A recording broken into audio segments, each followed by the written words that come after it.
Welcome to the Secret Underground Laboratory Recovery and Salvage, where rude mechanicals do magic.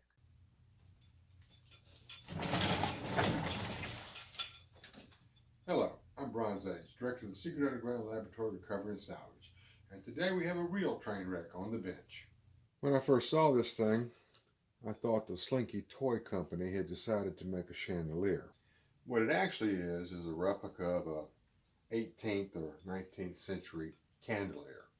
In a real chandelier of this type, this arrangement of pulleys and chains would be used to raise and lower the chandelier from the ceiling down to the floor so you could replace the candles. None of this is functional, it's purely ornamental. And of course this ball here would have to be equal to the weight of the whole chandelier, and it's just a hollow shell. And that brings us to the reason why this piece is in the lab. None of these coiled sections which separate the arms are the same shape. Some are worse than others, and this one's even broken. Now before I can start unbending all the bent parts, I've got to figure out just how badly it's bent. So the first thing I did was just put some tape on these pieces here and label each of the legs A, B, C, D, and E. And then made these little gauge sticks. It's just held together with this clamp. And that way I can measure the actual distance between each of these points.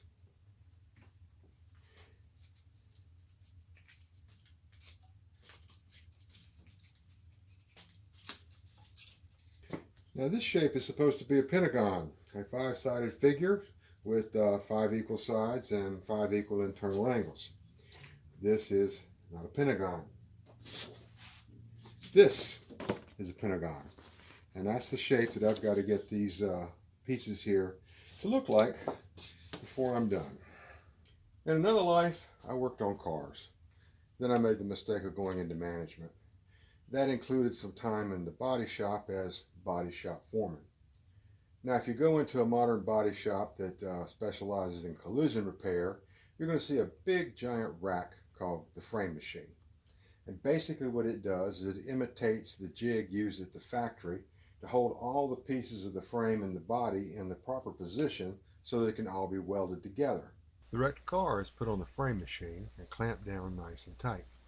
Powerful hydraulic rams with chains can be positioned to pull everything back straight.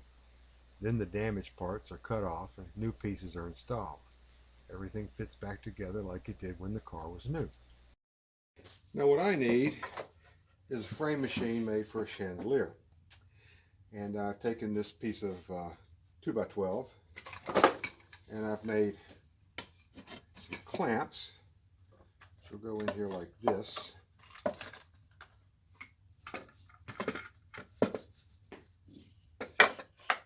Pieces to hold them all straight.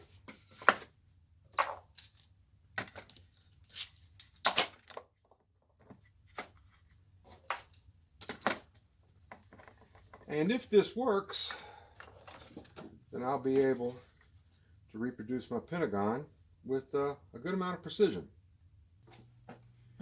Now the first order of business is to try and get these long pieces straight. So a couple of them are slightly bent. And to straighten out a piece like this, you've got to be able to grab it at 3 points, here, here, and where it's bent, which is difficult when you've only got 2 hands. Now if I had this piece off and it's on the bench, it'd be fairly easy to simply grab it.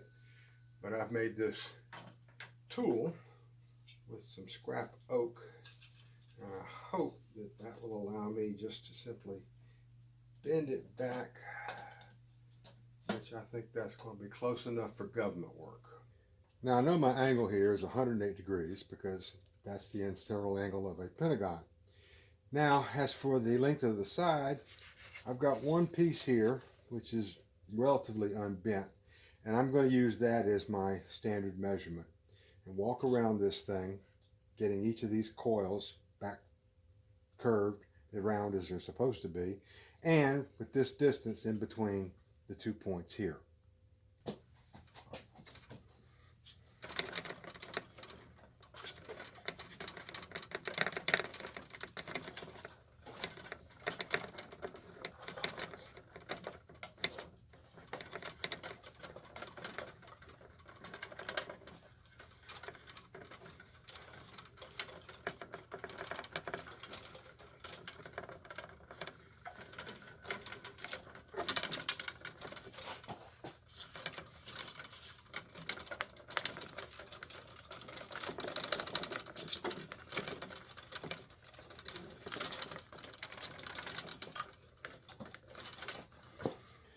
Now, after a good bit more of that kind of handwork, you have to say to yourself at some point that it's as good as you're going to get it, and you could keep fooling with it forever trying to get everything exactly symmetrical and exactly even, and it's just not going to happen.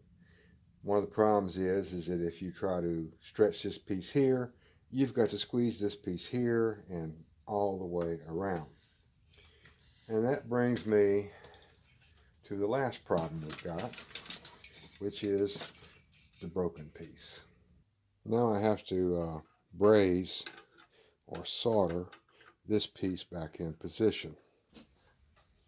Throughout this whole job, the real enemy has been gravity. This piece is just too thin, flimsy, and there's no real structure to it, so it's going to sag. And then when I turn it on its side, gravity goes in the other direction, and that pulls it out of shape again. Now what I've got to do is weld this piece back in here, and I've got to weld it good enough that I can bend this stuff again, pulling it and stretching it, once I've got these two pieces put back together.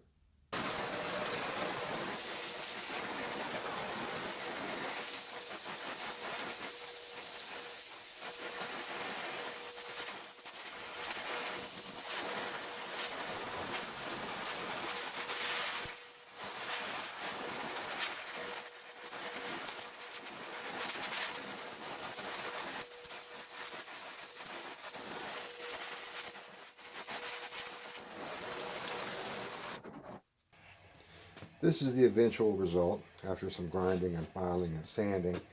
This was an old repair. It was crooked already. This is really as close as I could get it, especially since I couldn't actually rotate this thing and get to all the angles that I would have liked to. Another thing to consider when you're doing this kind of brazing is that brass is fairly heavy, and when you get this part hot enough to melt and fuse together with the other piece, it's soft enough to sag. So you've got to keep all of this completely supported when you're doing this kind of work. Seems strange, but you get this a nice good weld here, and then this thing will be hanging down about an inch lower. Ask me how I know. Also, this chandelier is solid brass, but it was gilded. Now, there was a time when that meant covering it with gold leaf, but these days it actually means painting it gold. And that's what this black stuff is. That's the gold paint that burned when this thing got hot enough to weld.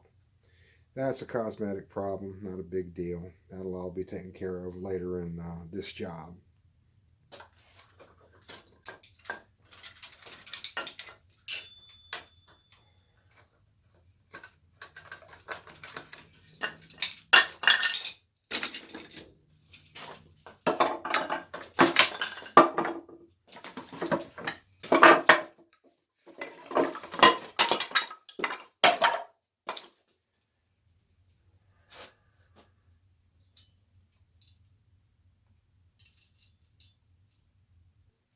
We've come to that part of the project where I'm the only one that knows which pieces are crooked and which ones are the way they're supposed to be. There aren't many that are the way they're supposed to be. But what it's got to do is look good. And it certainly looks much better than it did when it came in. Well, we're done for now. I'm not going to do the wiring in this video, if I do a video at all. But I do appreciate everyone who watched this video all the way to the end. I would really appreciate it if you would like to subscribe, like comments, questions. I'd be happy to answer all, respond to all, because frankly, I don't get that many, so it's pretty easy. So, again, thank you for watching. Appreciate it very much.